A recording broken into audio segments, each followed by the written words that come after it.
국민의힘과 정부가 대학 수학능력 시험과 관련해서 공교육 과정에서 다루지 않는 이른바 킬러 문항 출제는 배제하기로 했습니다.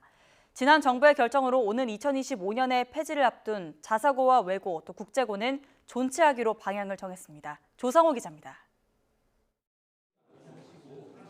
대학 입시와 관련해 변별력을 갖추되 공교육 틀 안에서 수능 문제를 내라는 윤석열 대통령 지시 이후 처음으로 정부와 여당이 교육 관련 당정 회의를 열었습니다. 수능을 5개월 정도 앞둔 시점에 이른바 물수능 논란이 일자 대응책을 논의하기 위해 모인 겁니다.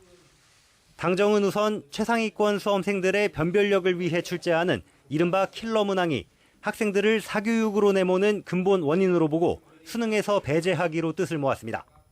소위 킬러 문항은 시험에 변별력을 높이는 쉬운 방법이나 이는 학생들을 사교육으로 내모는 근본 원인이므로 공교육 과정에서 다루지 않는 내용은 출제를 배제하고 다만 적정 난이도가 확보되도록 출제 기법을 고도화하고 출제진이 성실한 노력을 기울이도록 시스템을 점검하기로 했습니다.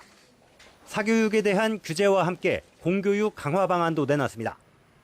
특히 대형 입시 학원의 거짓, 과장 광고로 학부모들이 불안해하지 않도록 불법 행위에 엄정 대응하기로 했습니다.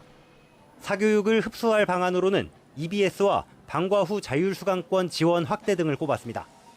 학생들의 학력 저하를 막고 기초 학력을 책임지고 보장하도록 학력 진단의 내실을 기하기로 했습니다.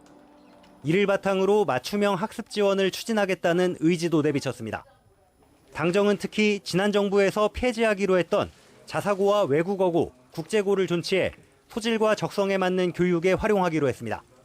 기존의 학교 지위를 유지시켜주면서 학생들의 다양한 교육의 기회를 이렇게 보장해 주는 것이 보다 바람직하다는 것이 당정 협의에 참석한 여당 지도부는 윤 대통령의 공정한 수능 발언에 대한 야당의 비판을 반박하며 정부 방침에 힘을 보탰습니다. 조국 일가의 대입 부정 사건을 수사 지휘하는 등 대입 제도에 대해서 누구보다도 해박한 대학 입시가 갖는 사회 악적인 의미를 포함해서 입시 제도의 전반을 정확히 꿰뚫고 계신다는 것을 정부는 당과 논의한 내용을 토대로 학부모 의견 등을 반영해 내일 학교교육 경쟁력 제고 방안을 오는 27일 사교육 경감 대책을 차례로 발표할 계획입니다. YTN 조성호입니다.